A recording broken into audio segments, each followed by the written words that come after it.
दोपहर के 2 बजे सुप्रीम कोर्ट में एक ऐसी हियरिंग स्टार्ट हुई जिसने सिर्फ एक कानून या एक कम्युनिटी नहीं बल्कि पूरे डेमोक्रेटिक प्रोसेस को ही कटघरे में खड़ा कर दिया। वक्फ अमेंडमेंट एक्ट 2025 के खिलाफ जो बैच ऑफ पिटिशंस फाइल हुई है उनमें आज एक और दमदार आवाज जुड़ी, all India Muslim personal law board की। और उन्होंने सीधा निशाना साधन किया सरकार के उस मैकेनिज्म पर जिसका नाम तो डेमोक्रेटिक कंसल्टेशन है, पर जिसका अमल उनके हिसाब से एक स्क्रिप्टेड रिचुअल से ज्यादा कुछ नहीं था। जॉइंट पार्लियामेंट्री कमेटी यानी जेपीसी। सिर्फ लॉ बोर्ड ही नहीं बल्कि डीएमके पार्टी ने भी रिजॉइंडर फाइल करते हुए जेपीसी को टारगेट किया है, पर मामले यहाँ शाम नहीं हुए। इस नए अमेंडमेंट एक्ट के खिलाफ आयरन प्लीज में एक शॉकिंग इंटरवेनर दिखे हैं, एक हिंदू ग्रुप जिसने की इस एक्ट के खिलाफ आवाज उठाई है। केरला बेस्ड हिंदू ऑर्गेनाइजेशन श्री नारायण मानव धर्माम ट्रस्ट ने इस एक्ट के खिलाफ आवाज उठाते हुए सीधे कहा कि ये नया एक्ट साफ तौर पर मुस्लिम्स के अगेंस्ट है। ये एक रिमार्केबल मोमेंट था जहां इंटरफेथ सॉलिडरिटी कोर्ट के रिकॉर्ड का हिस्सा बनी।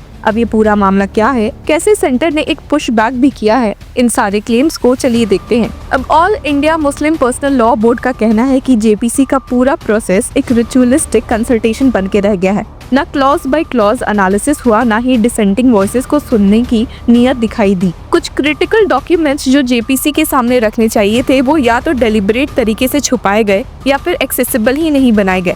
मतलब कंसल्टेशन का ना रूप था ना रूप। बोर्ड ने इस बात को सिर्फ अपने वर्ड्स तक सीमित नहीं रखा, उन्होंने कंपैरेटिव डेमोक्रेटिक स्टडीज साइट किए और जेपीसी के अंदर से ही एक डिसेंटिंग नोट भी अटैच किया जिसमें ये कहा गया कि डेलिब्रेशन बिना इम्पैक्ट के सिर्फ एक हॉलो एक्सरसाइज बन जाता है। इनका कहना था the JPC can not become a procedural refugee for the government. It must be a space of democratic reckoning where reports are not just written but acted upon and where consultation means actual engagement. अब DMK party ने भी अपने rejoinder में supreme court bench of CGI Sanjeev Khanna, justice Sanjay Kumar और केवी विश्वनाथन को बताया कि JPC के सामने 95% स्टेक होल्डर्स ने इस एक्ट के खिलाफ आवाज उठाई थी और सिर्फ 5% इसे सपोर्ट कर रहे थे। इन सब के बावजूद ये बिल जेपीसी द्वारा पास कैसे हो गया? अब पब्लिक परसेप्शन ये बनी हुई है कि जहाँ एक तरफ union governments Reliance that is statute passed by parliament had a presumption of constitutionality और जेपीसी द्वारा इस बिल का पास होना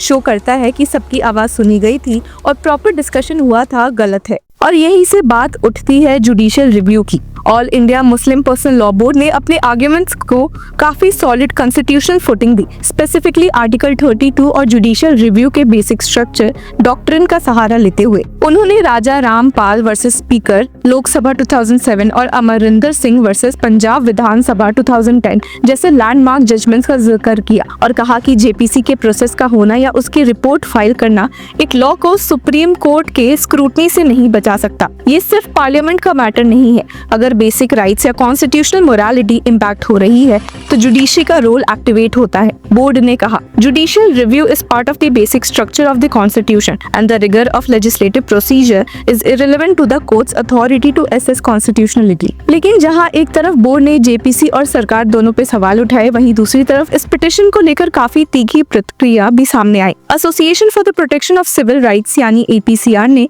इस प्ली को पूरी तरह से मिसलीडिंग और सरप्शियस बता दिया। एपीसीआर ने आर्ग्यू किया कि पिटीशन एक मिसयूज ऑफ जुडिशियल प्रोसेस है जिसका मकसद सिर्फ कम्युनल नैरेटिव बनाना है। ये दोनों आर्ग्यूमेंट्स एक तरफ जुडिशियल रिव्यू और डेमोक्रेटिक प्रोसेस के सेफगार्ड की बात और दूसरी तरफ अब्यूज ऑफ प्रोसेस का इल्जाम सुप्रीम कोर्ट के सामने एक कॉम्प्लेक्स लीगल और मॉरल लैंडस्केप रखता है। लेकिन स्टोरी यहीं तक सीमित नहीं रही। हियरिंग के दौरान एक और डेवलपमेंट ने सबका ध्यान खींच लिया और ये आई एक अनएक्सपेक्टेड सोर्स से। केरला बेस्ड एक हिंदू ऑर्गेनाइजेशन श्री नारायण मानव धर्माम ट्रस्ट ने भी वक्फ अमेंडमेंट एक्ट के खिलाफ सुप्रीम कोर्ट का दरवाजा खटखटाया और अपने इंटरवेंशन एप्लीकेशन में उन्होंने कोर्ट से कहा कि ये एक्ट मुस्लिम कम्युनिटी के एग्जिस्टेंस को डायरेक्ट तरीके से थ्रेटन करता है और एक हिंदू बॉडी होने के बावजूद वो इस इनजस्टिस के सामने चुप नहीं रह सकते। तो अब सुप्रीम कोर्ट के सामने एक क्रूशियल सवाल है, क्या वक्फ अमेंडमेंट एक्ट सिर्फ एक एडमिनिस्ट्रेटिव ओवरहॉल है या एक सिस्टमैटिक एक्सक्लूजन का टूट? क्या जेपीसी जैसे कमिटी सिर्फ फॉर्मेलिटी बनकर रह गई है? जेपीसी पर लगा ये इल्जाम कि वो बस एक प्रोसीजरल रेफ्यूजी बन गई है और रिपोर्ट्स लिखने तक सीमित हो गई है, एक डेमोक्रेटिक प्रोसेस की क्रेडिबिलिटी को चैलेंज करता है। जब बोर्ड ये कहता है कि the committee must not merely exist, it must perform,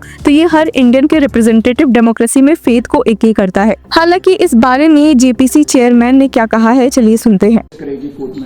तो निश्चित तौर से केंद्र सरकार उनकी जवाब पेश करेगी और मामला सुप्रीम कोर्ट में फैसला वो लेगी।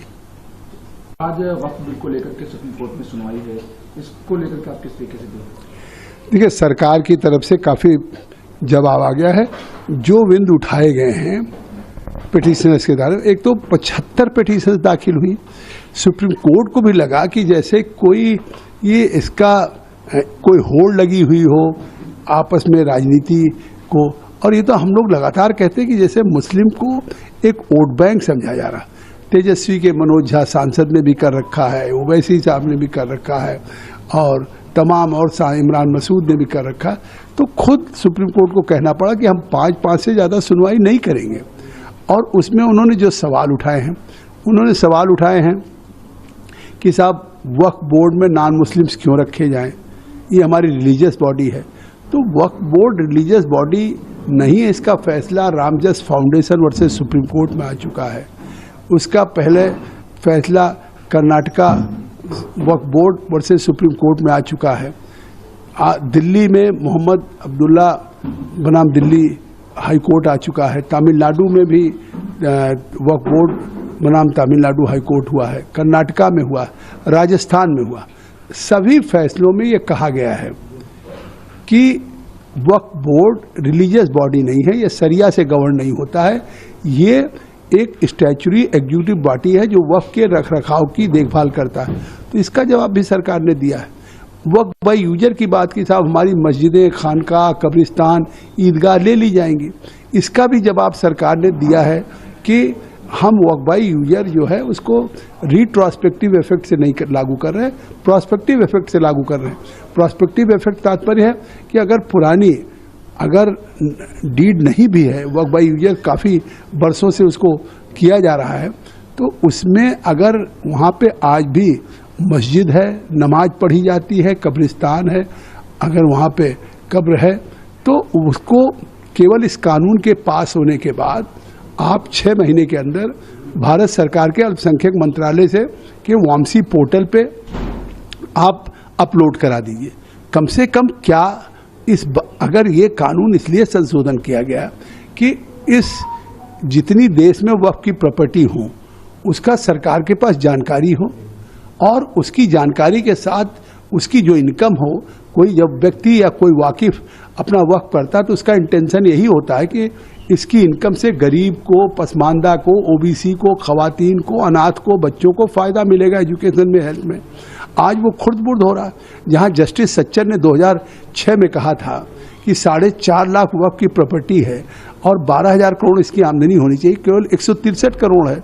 और अगर आज ये संशोधन किया गया है, इसके सभी वक्फ बोर्ड में राज्यों के हम पसमानदा ओबीसी को 2-2 को मैंडेटरी जगह देने जा रहे हैं, हम 2-2 महिलाओं को मैंडेटरी जगह देने जा रहे हैं। तो ये तो प्रोग्रेसिव कदम है।